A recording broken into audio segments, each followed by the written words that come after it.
আসসালামু আলাইকুম। আমি আছি আমার ব্ল্যাক সোলজার পোকার খামারে। আপনারা স্ক্রিনে যে পোকাগুলো দেখতে পাচ্ছেন এগুলোর নাম ব্ল্যাক সোলজার পোকা।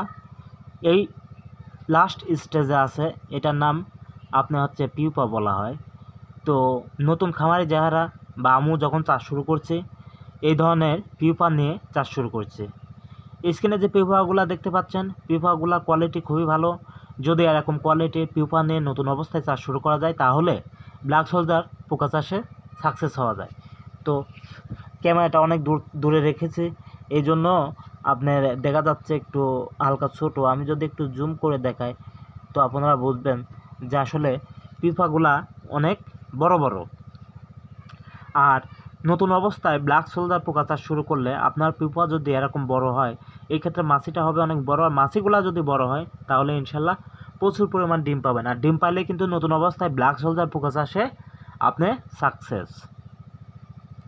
তো একটা কথা না বললেই নয়, আপনারা অনেকেই কমেন্ট করছেন যে এই কোয়ালিটির পোকা কত করে কেজি, আপনার লোকেশন কোথায়?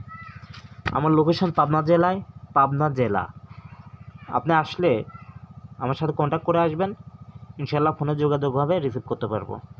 তো অনেকেই আসেন যারা ইতিমধ্যে এসেছেন এবং আমার সাবস্ক্রাইবার, আমার চ্যানেলটা সাবস্ক্রাইব করা আছে, তারাও অবশ্য ভিডিওটা আশা করে দেখবেন।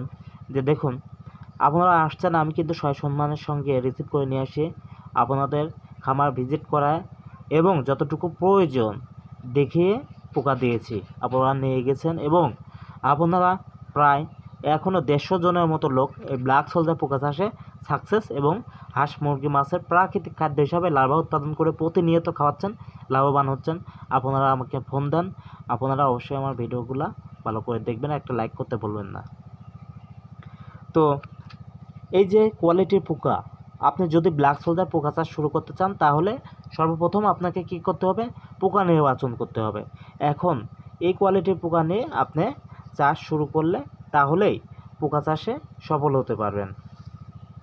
আর একটা কথা না বললেই নয়, আপনারা অনেকে জানতে চেয়েছেন যে ভাই কতটুকু জায়গা লাগে পোকা চাষ করতে। আসলে কতটুকু জায়গা লাগে ওটা আপনার চাহিদার উপর ডিপেন্ড করবে যে আপনি কতটুকু জায়গা নিয়ে পোকা চাষ করবেন। তবে আমি একটা হিসাব দিতে পারি, বারবার দিয়ে থাকি, যে 1 স্কোয়ার ফিটে 1 কেজি ব্ল্যাক সোলজার পোকা উৎপাদন করা যায়। 1 মাসে একই হাউজে 1 স্কোয়ার ফিট জায়গাতে 2 কেজি পোকা উৎপাদন করা যায়। এখন ধরুন যে আপনার প্রত্যেকটা হাউজের মাপ হয়তো 20 স্কোয়ার ফিট বলে করে বা 50 স্কোয়ার ফিট করে, যদি 50 স্কোয়ার ফিট করে আপনার হাউজের মাপ হয় একটা হাউজের মাপ, তাহলে একটা হাউজে 30 দিনের মধ্যে 100 কেজি পোকা উৎপাদন করতে পারবেন। কেমন 100 কেজি উৎপাদন করতে পারবেন? আপনি দেখুন যে ব্ল্যাক সোলজার যে লার্ভা 12 থেকে 14 দিন বয়স বা সর্বোচ্চ 15 দিন বয়সে আপনি কী করবেন? পোকা হাউস থেকে উঠায় হাঁস মুরগি মাছকে খাইয়ে ফেলবেন। তাহলে ওই হাউস কি ফাঁকা থাকবে? আবার কিন্তু ওখানে পোকা দিচ্ছেন, আর 15 দিন পর আবার উঠাচ্ছেন, তাহলে 1 মাসের মধ্যে একটা 50 স্কোয়ার ফিট হাউসের মধ্যে 100 কেজি পোকাও উৎপাদন করতে পারবেন। 1 মাসে 100 কেজি, তার মানে এক স্কোয়ার ফিট আপনার হাউসে বা জায়গাতে 1 কেজি ব্ল্যাক সোলজার পোকা উৎপাদন করা যায়।